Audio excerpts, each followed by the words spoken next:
it's truly a turning point in Tamil Nadu's politics. VK Sasikala, who's never held office, never fought an election, is going to be the next chief minister.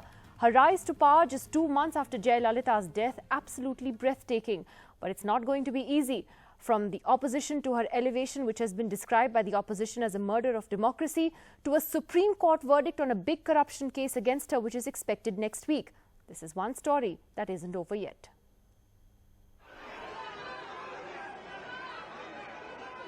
Newly elected AIADMK legislature party leader Sasikala will be sworn in as Tamil Nadu Chief Minister tomorrow at the Madras University Centenary Hall. Except the security presence, all day long there is hardly any buzz outside Poise Garden where Sasikala lives. No crowds or celebration to reflect any public cheer over the news. Sasikala stayed indoors, presumably carefully planning her moves just as she has done so far. But a possible setback for Sasikala from the Supreme Court. The verdict in the 66 crore corruption case will be delivered next week. An adverse verdict will mean she cannot be Chief Minister. Today was also the day Jayalalitha's doctors chose to speak on her last days as Chief Minister at a press meet that they said was facilitated by the government. Describing her condition as critical right from the moment she was admitted in September, the doctors bluntly said it was their decision to inform the public Jayalalitha was making dramatic improvements. You said she was critically ill, but all along that was not the picture that was given or presented. Can you please clarify why? Both of us are doctors here. We are not policy makers. If you can ask us medical questions, we'll be happy to answer. And I can tell you that the process of care that was followed here was perfectly straightforward. There was no conspiracy, nothing strange happened.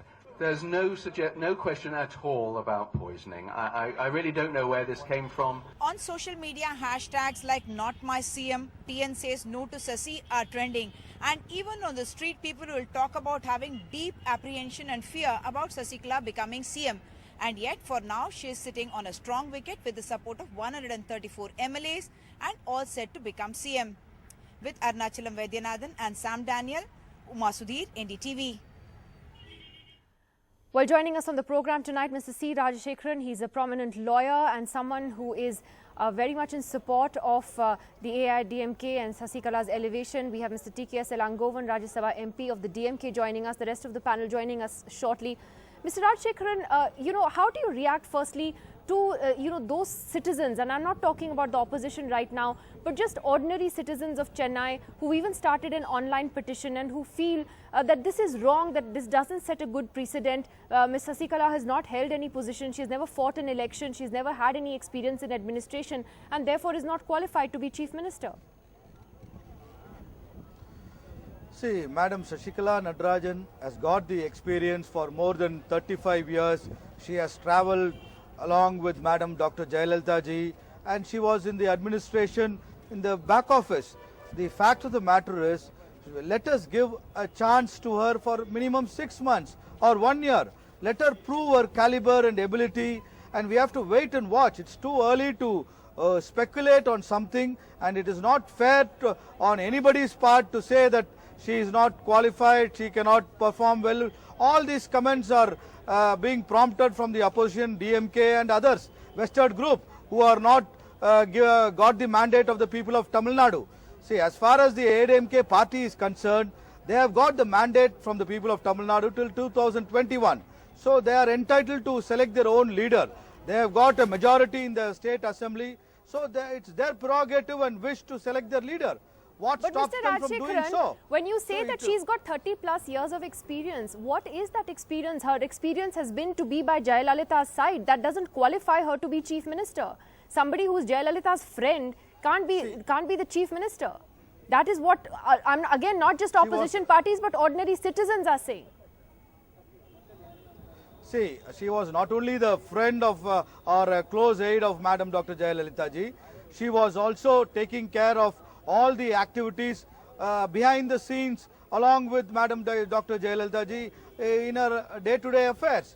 The administration was monitored by her, and she had several responsibilities which was deputed to her by Madam Dr. Jayalalitha, which the party leaders, the ministers, the MLAs and the cadres were aware of it. But we, the common public, didn't know what was happening inside between them. So it is quite natural to raise these kind of questions. But of course, the fact remains, the ADMK party members, the ministers, the MLAs, the officials who dealt with Madam Shashikala Natarajan when she was alongside of Madam Dr. Jayalalitha when she was the Chief Minister, But what is and the was legal not the Chief authority Minister, that she had was to deal with travelling along. legislators? I mean, she, I will come back to this question. I mean, again, if that was the case, I ask, what was the authority under which, she was doing that? Mr. Elangovan, what Mr. Rajshekharan is saying is that don't prejudge her, give her a chance, see what happens for 6 months, and it's not entirely unprecedented. I mean, Rabri Devi was, transported from being Lalu Prasad Yadav's wife to the Chief Minister's position in Bihar many years ago. So it's not unprecedented in Indian politics. Mr. Elangovan. See, we are not questioning it is for the ADMK to choose its leaders. We have never questioned the rights of the ADMK party with 135 members in the state assembly.